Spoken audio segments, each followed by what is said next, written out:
I think it's really positive that the issue of international tax has been put on the agenda, and I think it's really positive now that different groups are coming together to try and understand what the issues are and what the potential solutions are.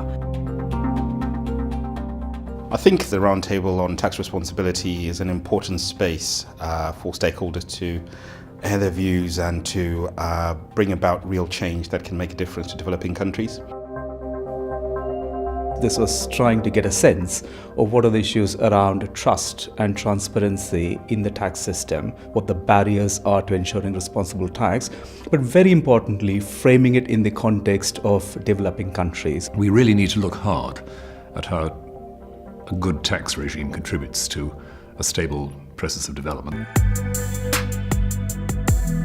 Transparency is an important point because when everybody who is involved plays by the book, then everybody else then gains trust. And when you gain trust, even when there are difficulties, then you can easily address those difficulties.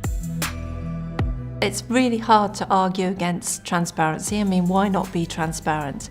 But I think you have to be very careful about how data is going to be interpreted and used. So it's no good just having data without some kind of explanation about, well, what do those facts and figures mean? There's not a great deal of literacy about how taxation regimes work. And that means that you can sometimes have megaphone diplomacy over this. You can sometimes have a lot of very simplistic responses on both sides of the debate.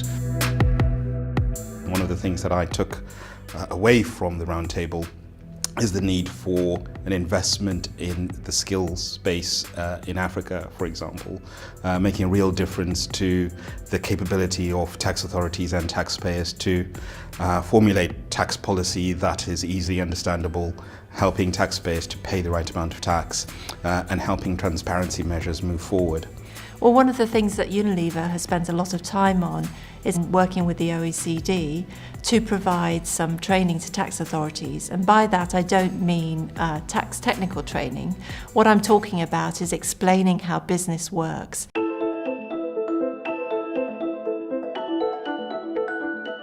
Developing countries collect much less tax as a proportion of their GDP than richer countries. And often it's assumed that the reason for this big gap is all to do with multinational corporations.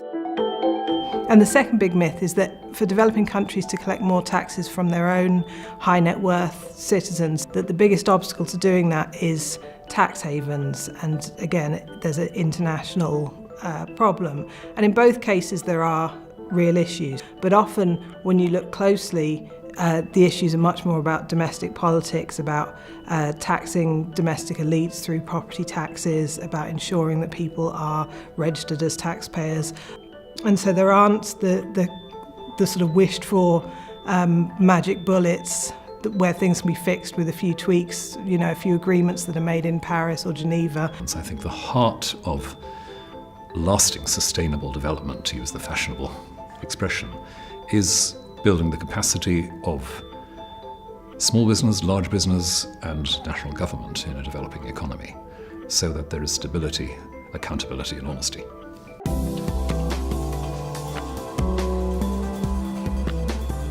I think for corporations, especially big corporations, what they shouldn't underestimate is the impact that they can have. And so it's not just about following what the law says, although clearly that's the first port of call, but it's interpreting that in a responsible way. Then thinking about the way that they interact in all elements of society and their supply chain. Are there things that they could do differently that would have a real impact, whilst not penalising the bottom line overly or any other stakeholders that they have to take into consideration? I think the question about responsible taxation in the developing world has really got traction in the last 10, 15 years because of a sense that development depends on stable infrastructure, on good governance, and so forth. And so it depends quite a lot on how a good governance system operates. For any issue, if it matters, we need to be led by evidence and not by wishful thinking. So the big numbers help to put this issue on the agenda, help to make the case that tax matters for developing countries and that the international aspects of that do matter. And so we need to now look at that with clear eyes. The whole responsible tax discussion is absolutely critical and to be framed in the context of how can developing countries have a sustainable source, a resource pipeline to meet its goals.